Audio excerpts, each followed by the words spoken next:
Hi there. My name is Kimini Wood. I'm a professional certified life coach. I run my own business called Live Joy Your Way. I am based out of the Triangle area, but I do service individuals all over the US as well as all over the world. I'm happy to be part of the Kinley Collective, which is a group of vetted experts in many different fields in support of parents. So today I'm here to talk about some tips for new moms. I think oftentimes when we get very excited about the birthing process, and I think many times we don't really talk about what happens after the fact. What do moms go through? I actually am the parent of five myself. My oldest is almost 20 and my youngest is 7.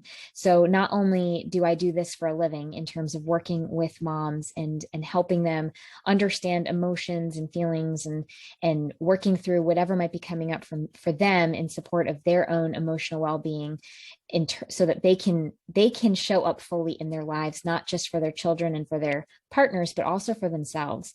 But also I understand this from a personal perspective. So I just wanted to take a few minutes today to really discuss my perspective on what I would consider one of the biggest tips when we have entered the world of motherhood. And I don't think it's just for new moms. I think it's for those of us who have been doing it for many years as well. And that is the tip of really learning the concept of self-compassion. Oftentimes when we step into motherhood, we think we need to do it all perfectly, correctly, and we hold ourselves to this incredible standard. And sometimes we also don't realize that it's okay to ask for help. It's okay to ask for support. So what are the 3 pillars of self-compassion? The first one is kindness over judgment.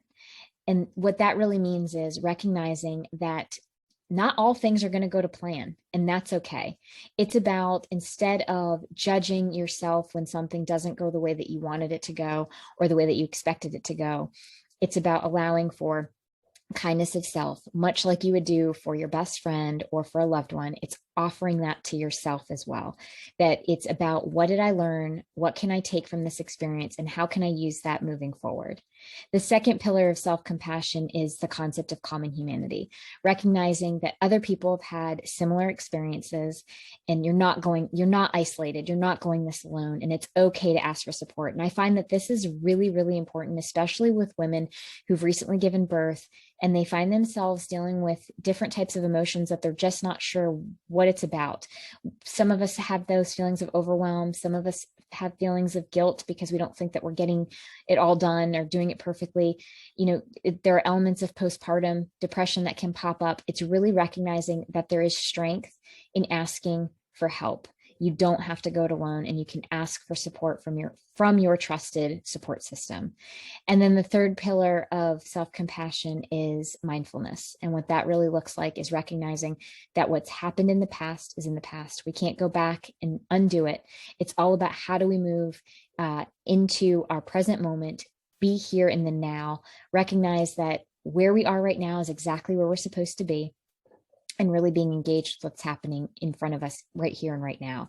It's about releasing any attachment to what exactly the outcome of the future is going to be. I routinely call that future tripping, when we get overly focused on worrying about the future. So when we're really practicing self-compassion, it's about being in the here and now, in this present moment. And I just would really, really suggest that as if you are a new mom, or you are feeling as though there is that sense of overwhelm or just those emotions, it's about, how can we bring them to the awareness, bring them to the forefront. Because when you actually talk about them, when you actually acknowledge that they're there, you can start moving through them.